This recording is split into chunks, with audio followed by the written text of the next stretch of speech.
Pagbasa mula sa ikalawang aklat ni Samuel. Nagkaisa ang lahat ng lipi ng Israel na pumunta sa Hebron upang makipagkita kay David. Sinabi nila, "Kami laman ng iyong laman at dugo ng iyong dugo. Nang si Saul pa ang hari namin, pinangunahan mo ang mga kawal ng Israel sa pakikipagdigma. Ipinangako sa iyo ni Yahweh na ikaw ang magiging pastor ng Israel at ikaw ang mamumuno sa kanyang bayan." Lahat ng pinuno ng Israel ay nagpunta nga sa Hebron at dooy nakipagkasundo sa kanya sa harapan ni Yahweh. Binuhusan nila ng langis si David at kinilalang hari sa Israel. 30 taon na noon si David nang siya'y magsimulang maghari, at naghari siya sa loob ng 40 taon. Sa Hebron, 7 taon at kalahati siyang namuno sa Huda. Sa Jerusalem naman ay 33 taon siyang naghari sa buong Israel at Huda.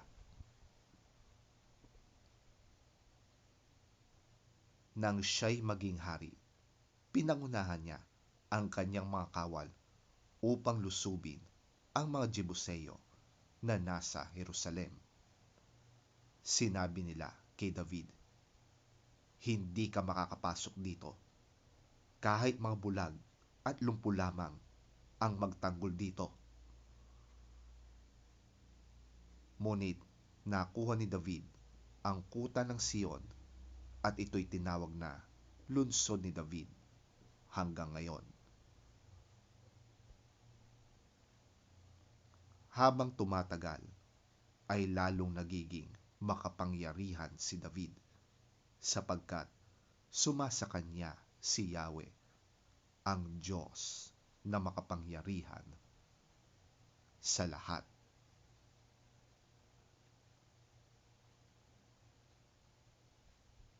Ang salita ng Diyos. Salamat sa Diyos.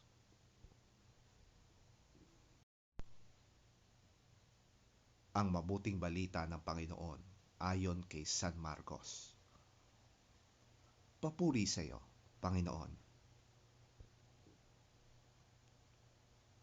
Sinasabi naman ng mga tagapagturo ng kautusan na galing sa Jerusalem, sinasapian siya ni Beelzebul. Nakapagpapalaya siya ng demonyo sa pamamagitan ng kapangyarihan ng pinuno ng mga demonyo. Dahil dito, pinalapit ni Jesus ang mga tao at sinabi sa kanila ang ilang talinhaga. Sabi niya, "Paanong mapapalayas ni Satanas ang kanyang sarili?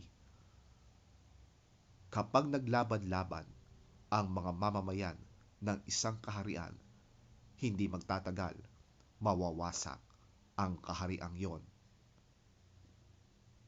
Kapag naglalaban-laban naman ang mga magkakasambahay, hindi rin magtatagal ang sambahayang yon.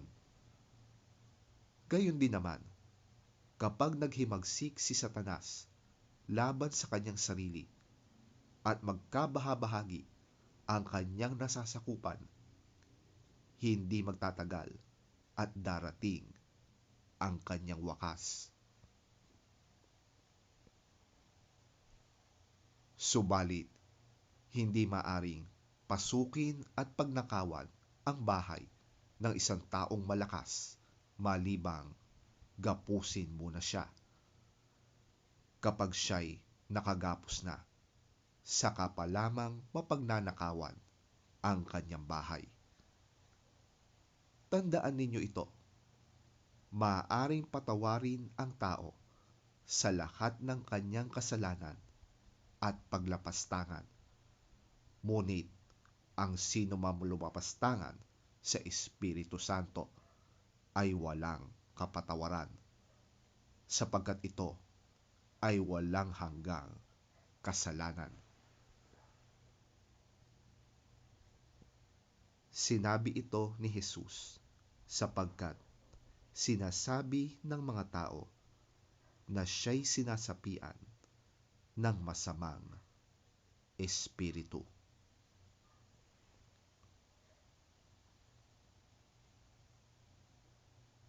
Ang mabuting balita ng ating Panginoon. Pinupuri ka namin, Panginoong Hesukristo.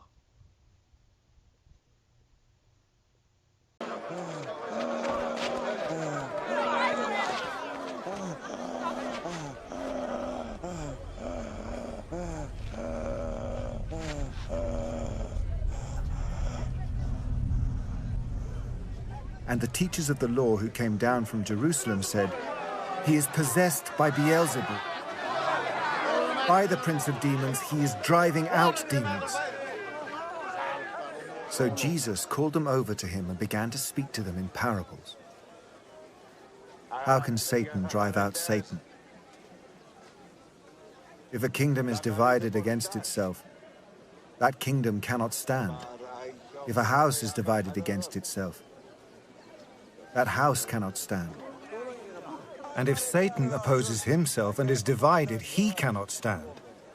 His end has come.